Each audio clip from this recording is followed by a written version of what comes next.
Bank vault में 20 ton का भारी दरवाजा था, जबकि इसकी दीवारों को भी लोहे से मजबूत किया गया था। निर्माताओं को इस बात का इतना यकीन था कि उन्होंने बैंक वॉल्ट में सुरक्षा अलार्म भी नहीं लगाया था, क्योंकि इसे अटूट तहखाना कहा जाता था। इसका भ्रम तब टूट गया जब अपराधियों ने एक मास्टर प्लान तैयार किया, पूरे 27 घंटों तक सुरक्षा को रोक दिया और तहखाने में छिपे रहे। आपका स्वागत है एक बार फिर मिस्टिफाई वंडर्स वीडियो दर्शकों। यह मास्टर प्लान क्या था और इसे इतिहास की सबसे बड़ी बैंक डकैती क्यों माना जाता है, इस पर चर्चा करने से पहले आइए सीधे 19 जुलाई 1976 के दिन पर चलते हैं। सोमवार को सूरज उगाया था और कर्मचारियों के सदस्य फ्रांस के बैंक को दुनिया का सबसे सुरक्षित बैंक माना जाता था और आज तक इसका भंडार सबसे मजबूत है। क्या हुआ कि दिनचर्या के अनुसार बैंक कर्मचारी तिजोरी खोलने गए। यह एक बहुत ही भारी दरवाजा था जिसमें एक बहुत ही जटिल ताला था। उन्होंने ताला संयोजन में प्रवेश किया, लेकिन दरवाजा नहीं खुला।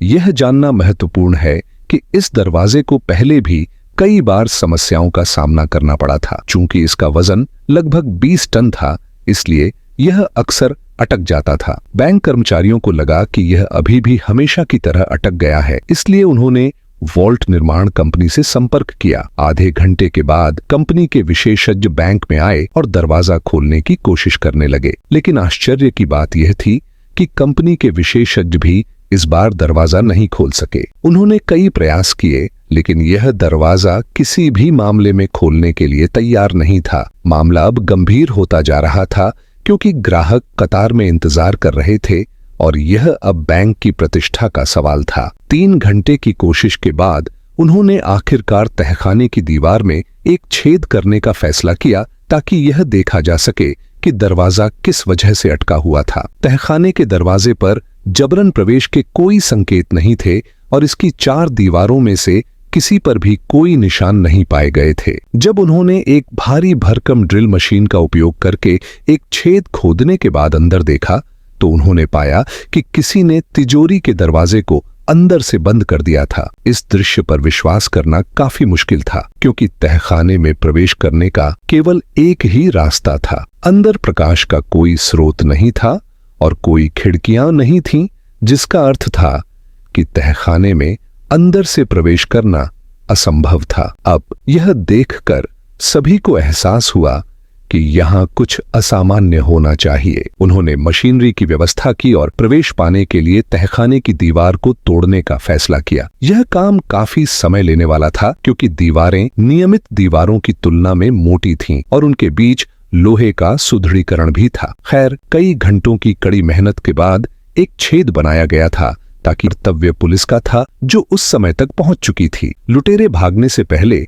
तिजोरी के अंदर 4000 सुरक्षित जमा डिब्बों में से 400 को तोड़कर पैसे और सोने के टुकड़ों सहित कीमती सामान ले गए थे। उन्होंने जो सुरंग खोदी थी वह शहर की सबसे बड़ी भूमिगत सीवरेज लाइन की ओर ले जा रही थी। वहां पुलिस को उपकरण और 27 गैस सिलेंडर सहित बहुत सारे सबूत मिले, जिनकी मदद से लुटेरों ने एक वेल्डिंग मशाल जलाई थी। इतना ही नहीं, सीवरेज लाइन में ताजी हवा के लिए वेंटिलेशन उपकरण और लगभग 1 किलोमीटर लंबी विद्युत केबल भी पाई गई। यह डकैती $20 मिलियन से अधिक की थी। आज इसका अनुमानित मूल्य $11 करोड़ है, जो लगभग 900 करोड़ रुपए के बराबर है। यह न केवल सदी की सबसे बड़ी बैंक डकैती थी, बल्कि इस पुलिस जांच को फ्रांस में सबसे बड़ी जांच का दर्जा भी प्राप्त है। खैर, यह बात अब पूरी दुनिया में फैल गई थी। जबकि बैंक की प्रतिष्ठा को निश्चित रूप से नुकसान पहुंचा था, यह घटना फ्रांसीसी पुलिस के लिए भी बहुत अफसोस का विषय थी। अगले कई महीनों तक पुलिस ने कड़ी मेहनत की, आसपास के लोगों को गिरफ्तार किया, बैंक कर्मचारियों से पूछताछ की, लेकिन कहीं से भी लुटेरों का कोई सुराग नहीं मिला। फिर 3 महीने बाद अक्टूबर 1976 में पुलिस को एक महत्वपूर्ण सुराग मिला। लुटेरों के समूह के एक सदस्य को उसकी अपनी प्रेमिका की गुप्त सूचना के आधार पर पकड़ लिया गया था। पहले तो वह किसी भी तरह की संलिप्तता से इनकार कर रहा था, लेकिन जब पुलिस ने उस पर दबाव डाला तो वह आखिरकार टूट गया और उसने पूरे गिरोह का नाम बताया। पुलिस को आश्चर्य हुआ कि यह गिरोह छोटी छोटी चोरी करने के लिए कुख्यात था। उन्होंने इतनी बड़ी बैंक डकैती की थी, यह चीज पच नहीं रही थी। इस योजना का मास्टरमाइंड वास्तव में कोई और था। पूछताछ के दौरान गिरोह के सदस्यों ने पुलिस को एक व्यक्ति का नाम दिया जो उनके अनुसार डकैती के पीछे का मास्टरमाइंड था।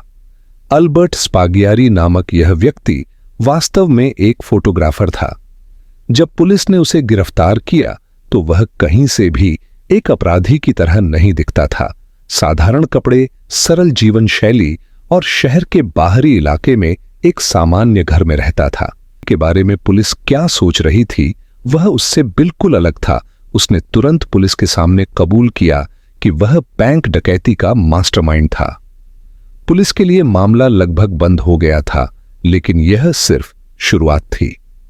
अल्बर्ट के अनुसार वह पहले उसी बैंक में एक लॉकर लेता था और तिजोरी में जाने के बहाने वह सभी चीजों की तस्वीरें लेता था। उन्होंने पहले अपने लॉकर में एक अलार्म घड़ी रखी जिससे रात के लिए अलार्म सेट अलार्म बजाया गया। इसलिए उन्होंने पुष्टि की थी कि तहखाने में कोई सुरक्षा प्रणाली स्थापित नहीं थी। फिर वह एक इंजीनियर की एड में शहर के सरकारी कार्यालय में गया और शहर का नक्शा निकाला। उन्होंने अनुमान लगाया कि इस नक्शे पर सीवरेज लाइन कहां है और यह तट से कितनी दूर है। फिर उन्होंने गणना की कि निकटतम सीवरेज लाइन से 26 फुट की सुरंग खोदने के बाद वह सीधे बैंक वॉल्ट में जा सकते हैं। अब इस नौकरी के लिए बहुत काम करना पड़ता था, इसीलिए अल्बर्ट ने शहर के एक गैंगस्टर से संपर्क किया और उसे पूरी योजना बताई। उस गैंगस्टर ने अपने गुर्गों को इस काम पर काम करने के लिए नियुक्त किया। सुरंग खोदने में लगभग 2 महीने लग गए क्योंकि काम बिना मशीनरी के किया जा रहा था और यह काम रात में ही करना बहुत जरूरी था जब बैंक में कोई न हो। इस दौरान अल्बर्ट ने यह सुनिश्चित करने के लिए हर संभव प्रयास किया कि सीवरेज लाइन के ऊपर की सड़क तक कोई भी शोर किसी तक न पहुंचे। फिर 18 जुलाई को, शनिवार और रविवार के बीच की रात को, वे अंत में वॉल्ट में प्रवेश कर गए। अगले 27 घंटों तक उन्होंने शांति से डकैती की, जिसके दौरान उन्होंने वहां दोपहर का भोजन और रात का खाना भी खाया। और जब वे जा रहे थे तो उन्होंने उन प्रसिद्ध शब्दों को लिख लिया। पुलिस ने अल्बर्ट को अदालत में पेश किया, जहां उसने भी न्यायाधीश के सामने अपना अपराध स्वीकार कर लिया।